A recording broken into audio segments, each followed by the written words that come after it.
Good evening and welcome back to the channel. If you care about national security, civil military leadership, and how power is exercised behind closed doors, this is one of those moments you cannot ignore.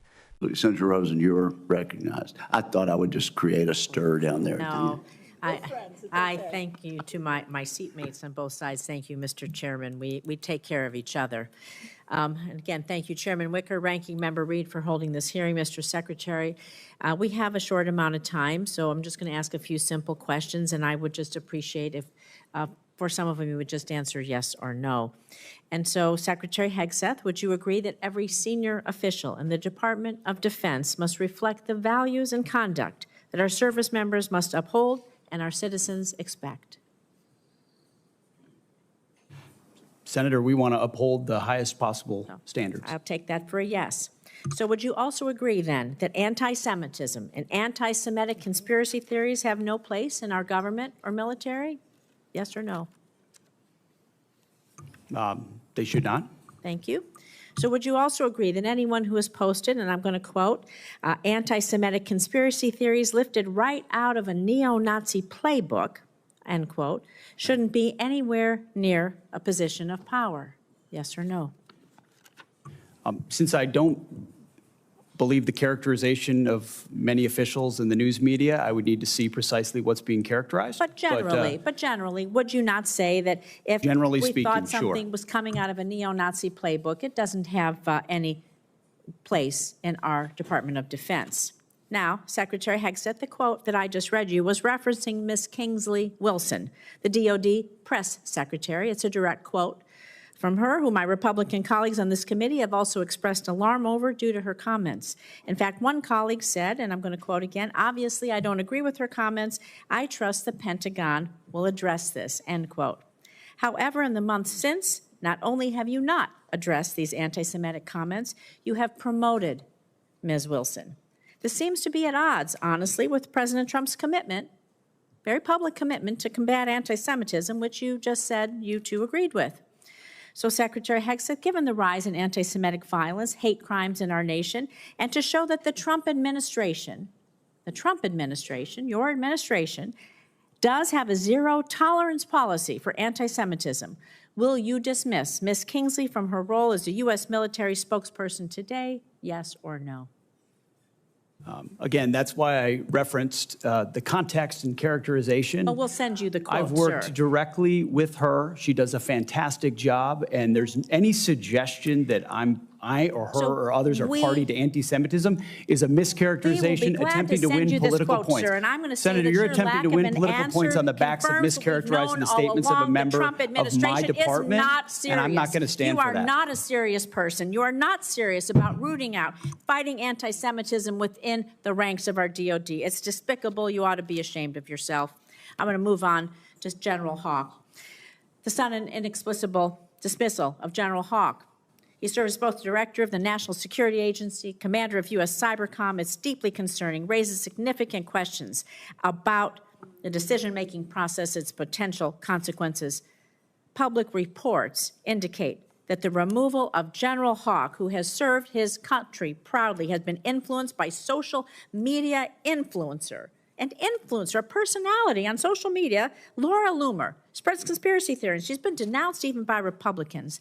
And the idea is that any leaders within our agencies responsible for our nation's security, somebody would be dismissed based on the advice of a social media influencer, is alarming to say the least. It's surely not how we should be running our military. So were you consulted regarding General Hawk's dismissal, yes or no?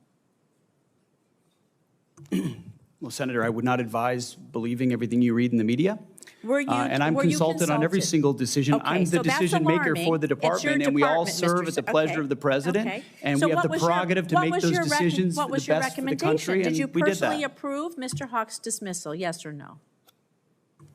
Anyone coming or going at the Defense Department, especially at that level, would ultimately be a decision made by me, and I stand behind that. Did you personally relieve him? Did you personally relieve him? Yes or Anyone no? at that level You did, who is so that's a relieved yes. would be relieved by the Secretary of Defense. Was there a specific justification for General Hawk's dismissal? Was there a specific Justification for General Hawk's dismissal?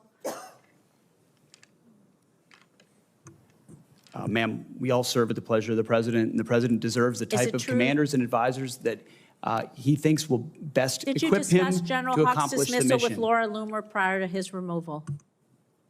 I don't discuss who I talk about anything with, but ultimately this is my decision, and he serves at the pleasure of the president, and that's why he's no longer there. So do you believe it's appropriate for any social media personality to influence personnel decisions in your department, yes or no? I believe your time is up, Senator. Oh, it is not up to you to tell me when my time is up. Well, the time And I of am the going to senator. say, Mr. Secretary, you're either feckless or complicit. You're not in control of your department. You're this is unserious. It is shocking. You're not combating anti-Semitism within your ranks. It's a dangerous and pivotal time in our nation's history. Thank you, Mr. Chairman. I yield back. And I don't appreciate the smirk, sir. You are the Secretary of Defense. The time of the gentlelady has expired. Before we get into it, make sure you subscribe to the channel so you do not miss deep dives like this one, because what you are about to hear is not just a heated exchange, it is a window into how decisions at the highest levels of government are really being made. What began as a routine confirmation-style hearing quickly turned into one of the most confrontational moments we have seen involving Defense Secretary Pete Hegseth. Senator Jacky Rosen entered with a clear strategy: short questions, direct accountability, and yes or no answers. Her opening was calm, almost collegial, but the substance of what followed carried serious implications for the Department of Defense and for the values it claims to uphold. Senator Rosen started with a foundational principle: whether senior officials at the Pentagon should reflect the same standards of conduct expected of service members. Hegseth agreed, at least in theory. That agreement mattered because it set the baseline for everything that followed. She then moved directly into the issue of anti-Semitism, asking whether anti-Semitic conspiracy theories belong anywhere in government or the military. Again, he agreed, though cautiously. But the tension escalated when Rosen introduced a specific case: Kingsley Wilson, the Pentagon's press secretary. Rosen cited past statements attributed to Wilson, describing them as anti-Semitic conspiracy theories drawn from neo-Nazi rhetoric. Importantly, Rosen was not relying solely on Democratic criticism. She pointed out that Republican members of Congress had also expressed alarm over Wilson's comments and had publicly stated they expected the Pentagon to address them. This is where the hearing shifted from policy into accountability. Rosen noted that instead of being disciplined, Wilson had been promoted. That contradiction became the heart of the issue. If anti-Semitism has no place in government, and if senior officials are expected to model the highest standards, how does a promotion square with those principles? Before we go further, if this kind of analysis helps you make sense of what you are watching in Washington, subscribe to the channel. We break down the power plays, not just the sound bites. Rosen framed her next question around context that matters beyond this hearing.